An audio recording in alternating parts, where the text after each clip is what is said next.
इस वक्त की बड़ी खबर पश्चिम बंगाल से, जहां पर सियासत गर्मा चुकी है। दरअसल पीट पीट कर बीजेपी कार्यकर्ता की हत्या कर दी गई है, जिससे बीजेपी काफी नाराज चल रही है। बड़ी खबर आपको पश्चिम बंगाल से बता दें, चुनाव से पहले पश्चिम बंगाल की सियासत जो है वो तेज हो चुकी है। उत्तरी 24 परगना में बीजेपी के कार्यकर्ता की पीट पीट कर हत्या। बीजेपी ने टीएमसी पर लगाया हमले का आरोप। ममता सरकार में मंत्री सुब्रत मुखर्जी का बयान। आपको बता दें कि चुनाव न जीतने पर ममता की हत्या करवा सकती है बीजेपी। ये ममता सरकार में मंत्री सुब्रत मुखर्जी का बयान है। सुब्रत मुखर्जी के बयान पर बीजेपी ने भी हालांकि पलटवार किया है। बीजेपी की ओर से दिलीप घोष ने कहा है कि सहानुभूति के सहारे वोट पाने की कोशिश की जा रही है। ये 4 तस्वीरें आप अपनी टीवी स्क्रीन पर देख रहे हैं। चुनाव से पहले सियासत लगातार तेज थी और ऐसे में बीजेपी कार्यकर्ता की हत्या ने तूल पकड़ लिया है। टीएमसी पर आरोप लगाए गए हैं।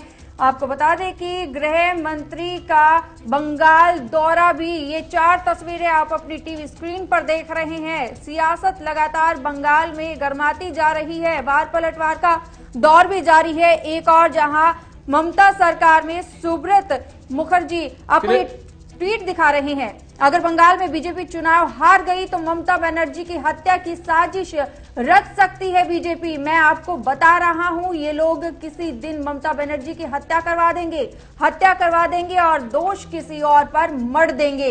ये बयान सामने आया था और वहीं सुब्रत बनर्जी की ओर से कहा गया, अगर बंगाल में बीजेपी चुनाव हार गई तो ममता बनर्जी की हत्या की साजिश रच सकती है बीजेपी। मैं आपको बता रहा हूं, ये लोग किसी दिन ममता बनर्जी की हत्या करवा देंगे और हत्या करवा के दोष किसी और के सर मढ़ दिया जाएगा। यह सुब्रत मुखर्जी की तरफ से कहा गया है। आपको बता दें कि बंगाल की सियासत इस वक्त चरम पे है, लेकिन इसी के साथ गृह मंत्री अमित शाह भी पश्चिम बंगाल का दौरा करेंगे। और आपको ये बता दें कि आरएसएस प्रमुख मोहन भागवत जो हैं वो भी पश्चिम बंगाल जा रहे हैं। यानी कि 2021 में चुनाव होने हैं, लेकिन सियासत जो है गरमाई हुई है। रूपा गांगुली सांसद का क्या कुछ कहना है बीजेपी से, वो आपको सुना देते हैं। एक एक दिन एक एक हत्या बहुत शर्मनाक है, बहुत खतरनाक किस्म का चीज है। टीएमसी में आरोप लगाने के सिवा और कुछ हमारे पास करने के लिए नहीं है, क्योंकि सरकार जो है वो इनको प्रोटेक्ट कर रहे हैं। तो जहां सरकार और पार्टी एक साथ काम करते हैं, इकट्ठा हो जाते हैं, ये कई बार मैंने आप लोगों को कहा भी है कि देखिए, जब पार्टी चीफ भी है सेम और चीफ मिनिस्टर भी सेम है, तो दोनों का डिसीजन और दोनों का इंटरेस्ट एक जैसा पार्टी की तरह काम कर रहा है। इसलिए एडमिनिस्ट्रेशन ऐसा काम कर रहा है पश्चिम बंगाल में। तो इस तरह से अगर हर एक दिन अपोजिशन पार्टी के कार्यकर्ताओं को आप मारते जाओ, तो क्या आप अपोजिशन शून्य करना चाहते हो? इससे आप बीजेपी को रोक पाओगे? इतने लोगों के खून आपके सर पर है।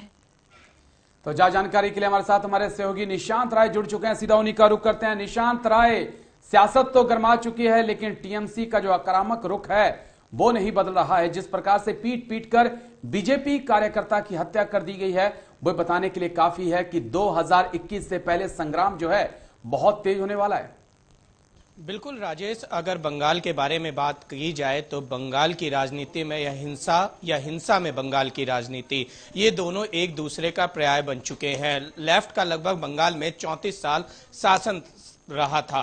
उन 34 सालों में अगर राजनीतिक हिंसा की बात करें तो 28,000 से ज्यादा लोग मारे गए। उसके बाद ममता बनर्जी का शासन आता है और जैसे जैसे बीजेपी का वर्चस्व बढ़ता है, अगर हम बात करें 2015 में तो 183 लोग हिंसा का शिकार हुए थे। बात की जाए 2016 की तो 205 लोग हिंसा का शिकार हुए थे और 2013 में 27 लोग राजनीतिक हिंसा की भेंट चढ़े थे।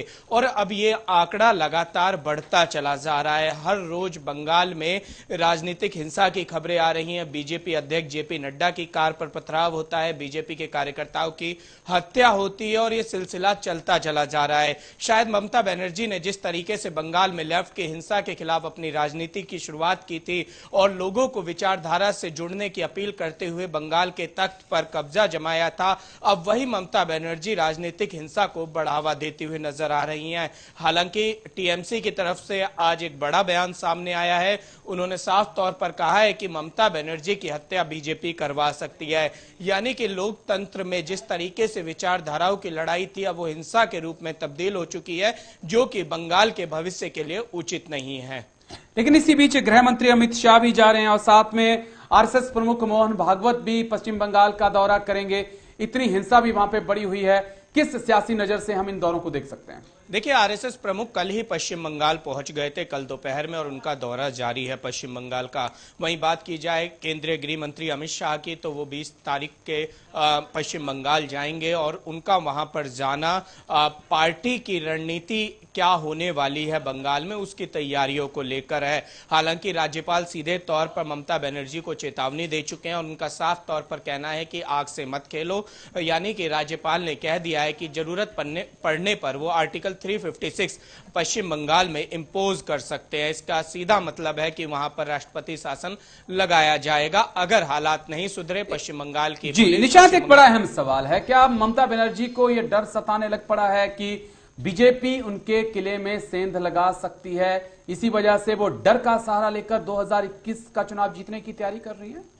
देखिए, पश्चिम बंगाल की ये सियासत नई नहीं है। अजय मुखर्जी जब कांग्रेस से मुख्यमंत्री हुआ करते थे पश्चिम बंगाल के, उस दौर से लेकर और आज के दौर तक जो जो पार्टी शासन में रही है पश्चिम बंगाल में, उसने अपनी सत्ता को बचाए रखने के लिए दमनकारी नीतियों का प्रयोग किया है, जिसके चलते बड़ी राजनीतिक हिंसा हमें पश्चिम बंगाल में लगातार देखने को मिली थी। और अब ऐसे में एक बार फिर चूंकि बीजेपी का वर्चस्व बढ़ रहा है, केंद्र में बीजेपी की सरकार है, तो ममता बनर्जी की तरफ से या उनकी कार्यकर्ताओं पर इस तरीके के आरोप लगाए जा रहे हैं कि वहां का शासन प्रशासन ऐसे हिंसाओं को बढ़ावा दे रहा है। खैर, ये जांच का विषय है, लेकिन एक बात तय है कि अगर ऐसा लगातार होता रहा तो बंगाल के लोगों को एक स्वस्थ लोकतंत्र देखने के लिए अभी काफी समय बचा है। बिल्कुल, लोकतंत्र देखने के लिए काफी समय बचा है। बहुत बहुत धन्यवाद निशांत हमारे साथ जुड़ने के लिए और ये तमाम जानकारी देने के